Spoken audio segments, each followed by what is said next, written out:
Welcome back. Well, it's not election eve yet, but it is the last show before the election for Credlin. And I know it's been 5 official weeks of campaigning, but really we've been in an election and on election footing for many, many months. So joining me now for his take on the official and unofficial campaign and what we might expect on Saturday night, Sky News political contributor Chris Uhlmann, who I might say will join us on the panel out of Sydney on Saturday night as well.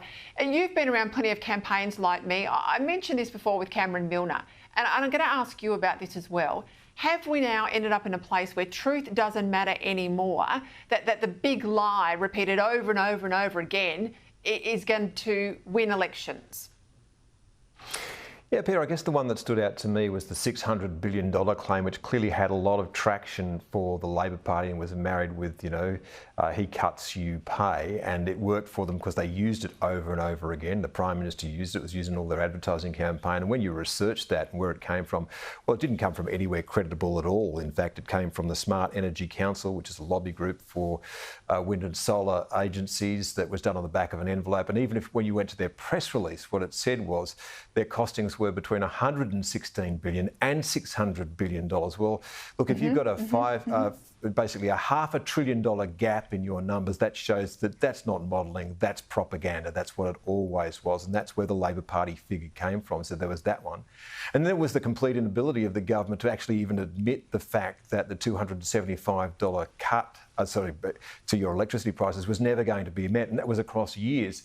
So, yeah, I found both of those things terribly disturbing. I know that we've seen, misleading statements in campaigns before, and I'm sure that people can come up with a host of them over the years. But I thought that this was a pretty low point. Yeah, Sarah Ison, all credit to her, she dug up some of the background of the Smart Energy Council. But that caused me to then go and look at all the modelling, or the so-called modelling. It wasn't modelling at all. It was a Gen Cost report and a little bit else from AEMO, and that was behind this big claim. And the fact that they're a lobby group, but they needed that out there because Dutton had ruled out any of the cuts that Labor had claimed. Nothing was going to change in terms of the forward estimates.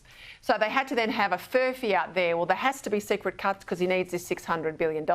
Again, that's the lie.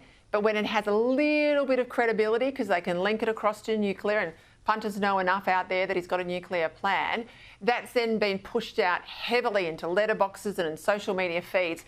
And I am staggered that it wasn't up until about 3 or 4 weeks ago, until this stuff appeared in The Australian, that the coalition did anything about contesting this lie.